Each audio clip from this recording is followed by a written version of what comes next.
عايزين نخس ولا مش عايزين نخس؟ لا عايزين نخس. احنا هنجرب اي حاجه اقول لكم عليها، ما تقولوش على حاجه لا.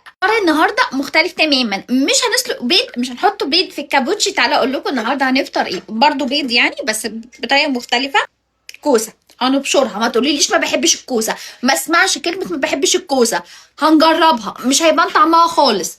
هاتي كوسه هنبشرها ناعم جدا جدا. الاول ندخل على الجزرايه، برضه هنبشرها ناعم جدا.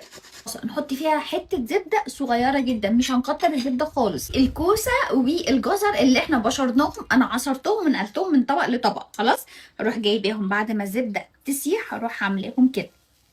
عندي هنا في الطاسه، هجيب بيضايه واكسرها عندي هنا في الطبق، احط لها شويه ملح، فلفل اسود، على حسب بقى ما بتحبوا. ماشي، وانزلها بقى كلها على الخضار اللي انا حطيته في الطاسه،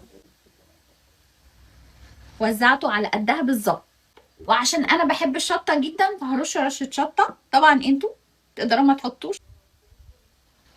انا عندي البيض مسك فيه الخضار، هحاول اقلبه من غير ما يتقطع مني. طب والله شاطره. هسيبه برضو على الناحيه التانية. تعالوا بقى نحشيه. عندي هنا ايه؟ جبنه قريش، هروح مقطعاها كده واروح منزلاها عندي هنا. يبقى انا كده عندي واحده بيضه وقالب جبنه قريش. وعندي ايه بقى؟ فلفل حار وجرجير.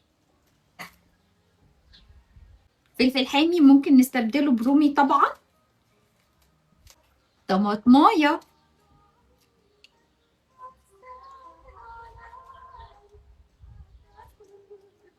ليمونايه، شوكتك، سكنتك، ويلا بينا بقى ندوق كل اللي احنا عملناه ده. دي جرجير مع طماطم مع جبنه مع فلفل، واخر حاجه البيض بالخضار. مم. ايه الحلاوه دي؟ تحفه.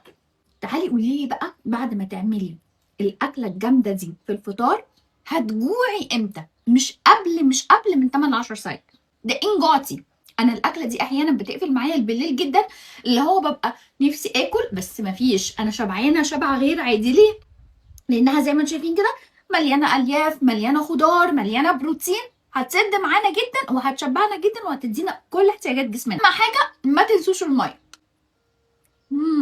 تحفه. عايزاكم تجربوه وتقولوا لي رايكم فيه. متنسيش تكتبوا لي فطرتوا ايه النهارده وشبعكم قد ايه. تحفه تحفه. يلا باي.